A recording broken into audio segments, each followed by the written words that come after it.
Gb Whatapp को बारेमा trick सिक्नुपर्छ। Gb Whatapp के हो? Gb Whatapp एउटा थाहा छ भने राम्रै हो। अनि त Gb Whatapp जस्तै हो, तर Whatapp भन्दा राम्रो त्यसको फिचर हो। राम्रो फिचरहरू दिएको छ। अनि सिक्नुहोस् त्यसको ट्रिकको भन्नु। फर्स्ट ट्रिक हो कि त्यो ग्रुपलाई Gb Whatapp मा भएको ग्रुपलाई त्यो ग्रुप हुन्छ नि त्यो ग्रुपलाई कसरी डिलिट गर्नु। डिलिट गर्नुको लागि त्यसको एउटा ग्रुपमा क्लिक गर्नु। क्लिक गरेपछि एक्जिस्ट ग्रुप छ। त्यो एक्जिस्ट ग्रुपमा क्लिक गर्दा अनि एक्जिस्ट गर्नुहोस्। एक्जिस्ट गरेपछि तपाईको डिलिटको अप्सन आउँछ अनि डिलिट गरिदिनुहोस्। डिलिटको अप्सन आयो अनि डिलिट गरिदिनुहोस्।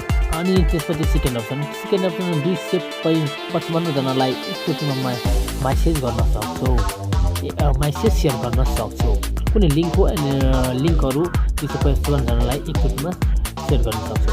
अनि थर्ड नम्बर त्यसको लागि हेर्नु 7 नम्बरमा के छ यसो लक।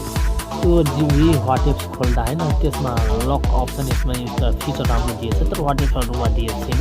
र यो मकले यो प्राइभेट हुन्छ। अनि त्यसको अब नेक्स्ट हेर्नको लागि नेक्स्टमा जानुहोस्।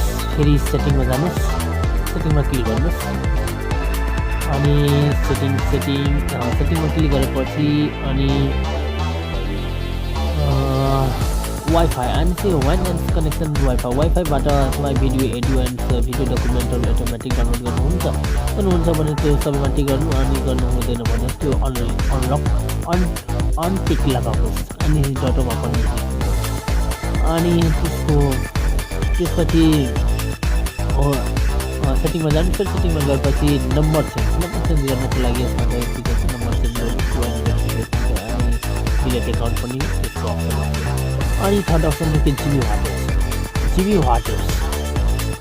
Gb Whatappमा एटो रिप्लाई कसरी गर्नु। त्यो Whatappमा त्यो अप्सन छैन तर योमा छ कि कुनै एउटा ग्रुप 255 जनाको ग्रुप छ त्यो ग्रुपलाई एउटा सिलेक्ट गर्नु। अनि गरेपछि एउटा हामी कुनै लिंक दिने यसमा लिंक वा कुनै मेसेज एउटा हामी छोडिदिन्छु। त्यो टाइपिङ गरेर राख्छु। अनि राखेपछि त्यो टाइमिङ सही मिलाएपछि यसमा बथमा क्लिक गर्नुहोस्। अनि कुनै ग्रुप छ कन्ट्याक्टमा गर्नुहोस्। अनि क्लिक गरेपछि अटोमेटिक जान्छ बथमा राख्नुहोस्। अटोमेटिकलाई कुनै टाइममा त्यो मेसेज गर्छ भने त्यसले अटोमेटिक मेसेज रिप्लाई गर्छ। त्यो ग्रुपको 255 जनालाई कुनै मेसेज गर्यो भने त्यो मेसेज हामी रिप्लाई गर्न सक्छौँ। अनि थर्ड अनि टाइमिङ ग्रुप एउटा सेलेक्ट गरिदिनु। अनि त्यसलाई एटो रिप्लाई मेसेज त्यसलाई अन गरिदिनु। रेड कलरको आउँछ ग्रिन अनि त्यसपछि छ डिसेबल गर्नुको लागि त्यसमा साइडमा डिसेबल गर्नु ग्रिनलाई डिल गराउनु। अनि थर्ड अप्सन कि तपाईँहरू डाउनलोड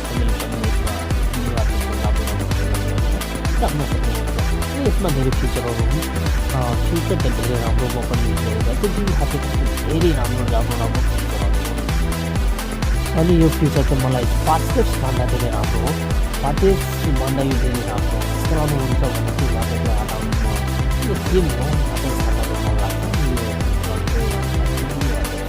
तर प्ले स्टोरमा मिल्दैन। ब्याक क्रोममा डाउनलोड गरेर राम्रो आनन्द उठाउनुहोस्। त्यसपछि सेटिङमा जानु। थोरै एउटा फिचर हो गर्ने त्यसलाई अपडेट कसरी गर्ने होइन। अपडेट गर्नुको लागि त्यो छ नि चेक फर अपडेटमा क्लिक गर्ने। अनि त्यो एउटा पप अलिकति खुल्छ त्यो ब्राउजरमा त्यो डाउनलोडको अप्सन आउँछ त्यसबाट डाउनलोड गर्ने। अनि नेक्स्ट फेरि सेटिङमा जानुहोस्। अर्को ट्रिक्स फेरि सिक्नको लागि न्यू बोडकास्ट त्यसको अप्सन के हो कि न्यू बोडकास्ट हामी 256 जनाको सेलेक्ट गर्नु।